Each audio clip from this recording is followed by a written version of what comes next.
60,000। শয়তানের টোটাল চক্রান্ত কত বললাম?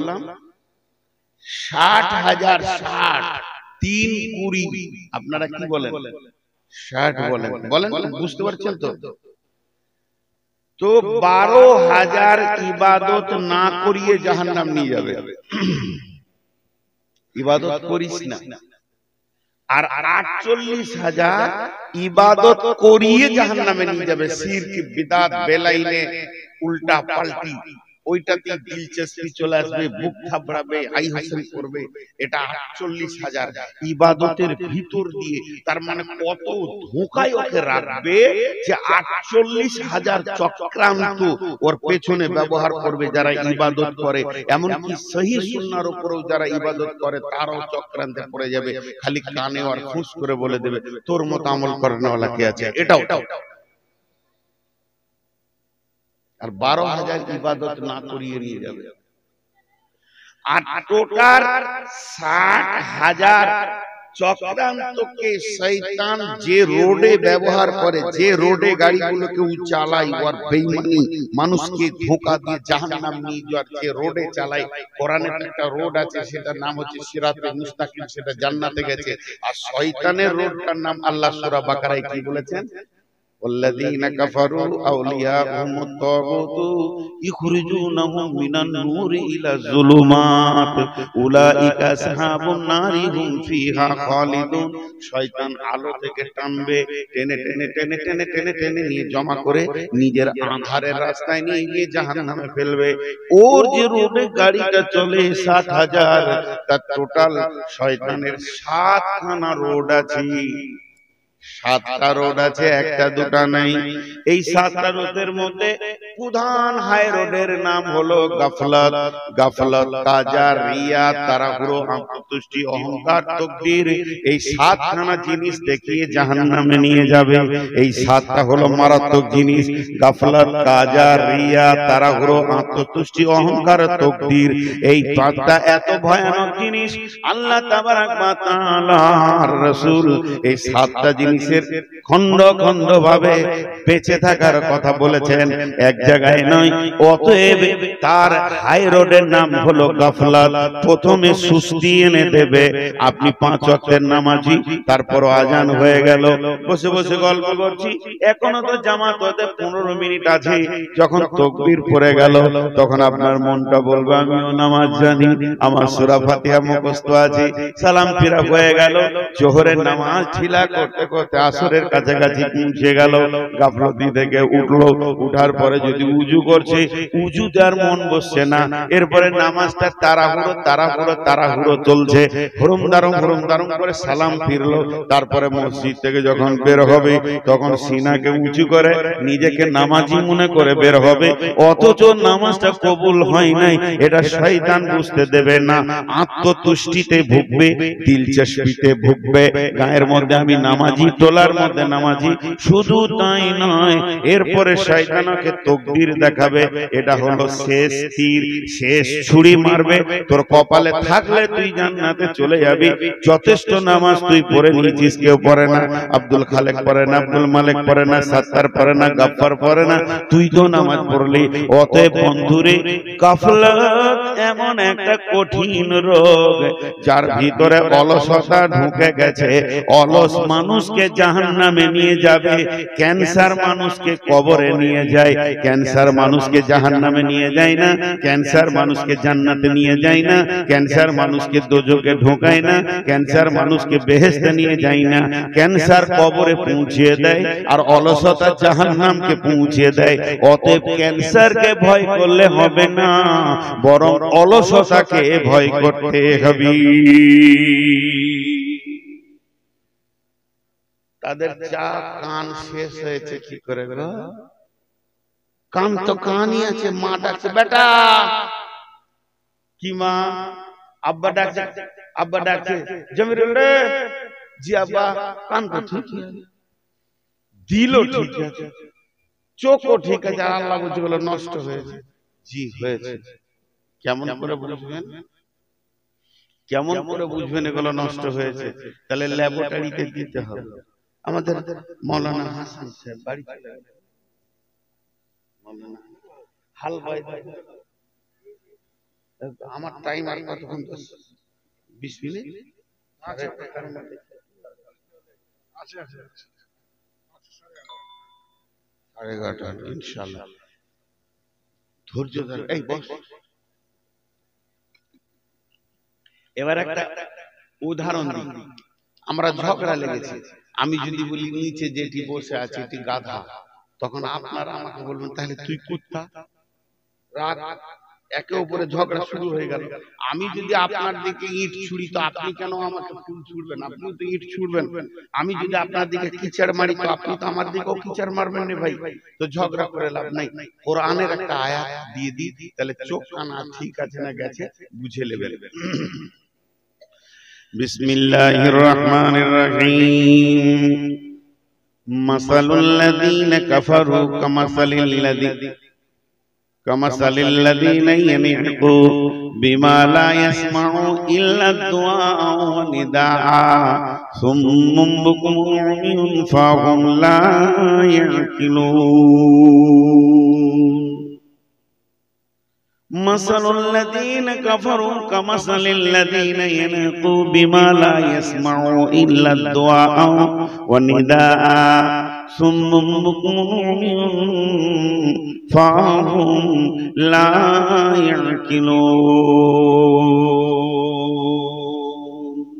এখন গরু ছাগল মানুষের ঘরে আর নাই এক যুগে ছিল পাল পাল গরু রাখাটা চড়াতে এখন দুটা গাই দুধ রাখা তো আপনাদেরকে মিশাল দিচ্ছি যে একটা রাখাল মাঠে গরু চড়াতে গেছে বুঝছেন গরু চড়াতে গেছে দেখেছেন কোনদিন রাখালকে মাঠে গরু চড়াতে হ্যাঁ না বলে না চড়াচ্ছে এখন একটা বড়ের গাছের নিচে বসে আছে খুব রোদ গরু কিন্তু মাঠে চড়ছে এরই মধ্যে আর একটা গরু পাশে হাজি সাহেবের টমেটোর ভুঁই দেখে নিয়েছে ও ঢুকবে গরুটা তেমনি করে সিঙ্গে করে আর বেড়াটাকে ভাঙছে তো এই রাখালটা গাছতলা থেকে ও যাবে না রোদে ঠান্ডায় বসে আছে বড়ের নামাজ ধরে ঝুলছে এইখান থেকে গরুটাকে বলছে ও ঘোর যাবি না ঘুরবে ঠিক করে বলেন ঘুরবে ও কোন কলেজে পড়েছে যে ঘুরবে ওর কথা শুনবে সিধা ঢুকছে আর একটা বাচ্চা ছেলে এইটুকু বাচ্চা ছেলে ওই রাখালেরই বেটা ধরেলেন কিংবা গায়ের কারো বেটা ও লাল লাল টমেটোর দেখেছে ওরও দিলে লোভ ঢুকেছে যে দুটা টমেটোর পারবো মারবার পর এখান থেকে ও বেড়াটাকে এমনি করে খুলছে আর পেছন থেকে খালি বলেছে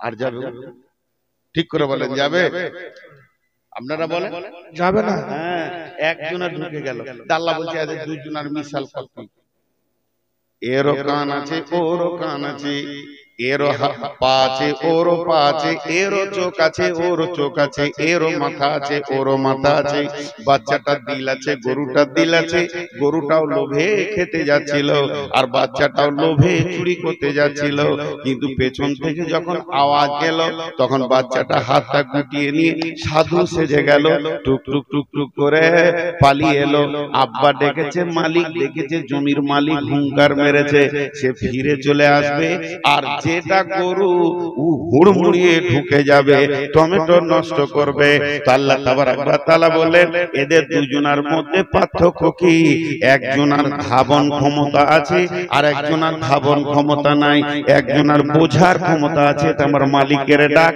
আর একজনের বোঝার ক্ষমতা নাই আর একজন বুঝেছে এটা জমির মালিক আমার বাপ ডেকেছে আমার আর পাপ করা যাবে না আর একজনের ওই ক্ষমতাটা নাই আল্লাহকে বোধ ক্ষমতা দেয়নি এর জন্য পশু তাহলে একটা পশু আর একটা মানুষের পার্থক্য কত এখানে যতগুলি লোক আমরা বসে আছি যতগুলি লোক দাঁড়িয়ে আছি যতগুলি লোক শুনছি কে পশু কে মানুষ আমি নূর মোহাম্মদ বলবো না আমার বড় ভাই শ্রদ্ধেয় মাদানী সাহেব বলবেন না শুধু আপনি একবার নিজের চামড়াতে কোষ্ঠী পাথরটা লাগান আপনি পশু না আপনি মানুষ বুঝে নেবেন এই আয়াতটা খালি একবার দেহতে ঘষে পোষলেন, আপনি নিজেই বলবেন আমি পশু, আমি মানুষ।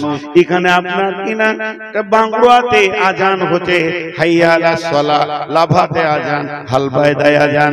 অত্র এলাকা যেন আল্লাহ আর ডাকে তোলপাড় হয়ে গেছে, মাইকে গোটা জেলা থানা তোলপাড় হয়ে গেছে। নিজের মালিকের ডাক শুনে যতজন ময়দান থেকে বের হয়েছে মসজিদে ঢুকবে, এটা আমার রবের ডাক, এটা আমার মালিকের ডাক। ডাক শুনে যারা ফিরে আসবে এরাই হলো মানুষ আল্লাহর কাছে। আর যারা রবের ডাক শুনে মসজিদে আসতে পারবে না, রাস্তায় ঘুরবে, এরাই হলো পশু, এরাই হলো শূকর, এরাই হলো কুত্তা। তার থেকেও নিচে আমার রব বলছে নিজের নিজের হিসাব করব, কেউ কারো দিকে আঙ্গুল তুলবো না, আপনি আমার দিকে তুলবেন না, আমি আপনাকে ছোট করব না। কিন্তু আয়াত বলছে রবের ডাক শুনে যে পাপের ময়দান থেকে ঘুরে এসে লুটিয়ে পড়তে পারবে সেই হলো জান্নেওয়ালা। তার চোখ কান দিল কাজ করছে, যেটা আমার মালিকের ডাক। আর রবের ডাক তার কানে পড়তেই আছে, হাইয়া আলাস সালাহ, হাইয়া আলাস সালাহ, হাইয়া আলাস সালাহ।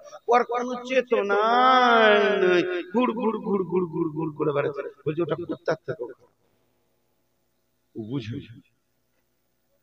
হাজি ভাই, মানুষ আবার পশুর থেকে খারাপ হয়? তাহলে ওই বকরা এদের লেগে দুটা খাসি কিনেছে, মনে হয় ওর থেকে খারাপ নাকি? বলে না, কুকুরের থেকে খারাপ, তুই শুকুরের থেকে খারাপ। লে ভাই, তো মানুষ পশুর থেকেও নিচে চলে গেল? বলে হ্যাঁ, চারটা কারণ বলেছেন দার্শনিকেরা, চারটা কারণ, খালি একবার আপনি মিলিয়ে নেন। নাম্বার এক, সারা পৃথিবীর বুকে যত প্রাণী আছে এক আল্লাহ ছাড়া কাউকে ডাকে না। একটা কুত্তাকে দেখাতে পারবেন না মূর্তি পূজা করে, পাথরের পূজা করে, ইটের পূজা করে, গাছের পূজা করে, মাজারের পূজা করে, দরবারের পূজা করে, পীর সাহেবের পূজা করে।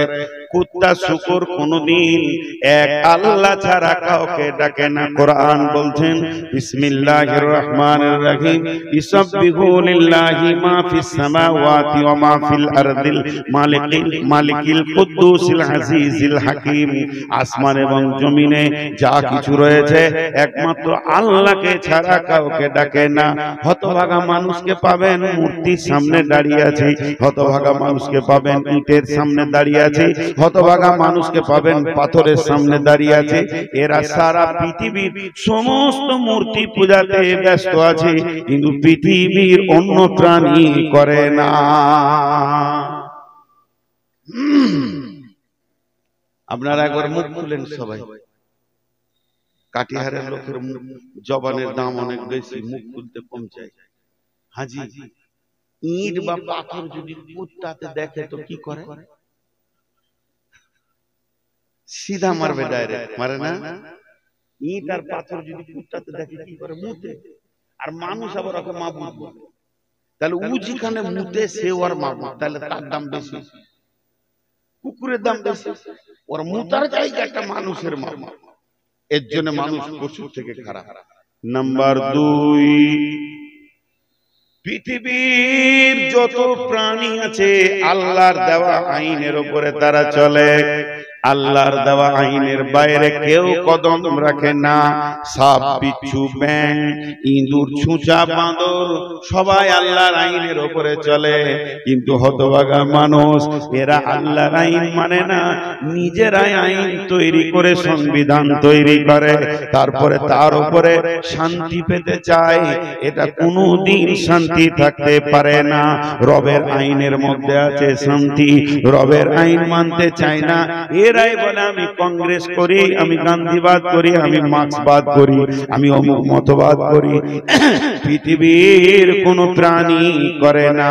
যখন কোন কংগ্রেসের, কোন সিপিএম এর, কোন তৃণমূলের মিছিল যায়, কুত্তারা এইভাবে দেখে আর বলে ছোট লোক, তোদের মুখে মুতবো, তোরা কেমন এই দলে ঘুরছিস?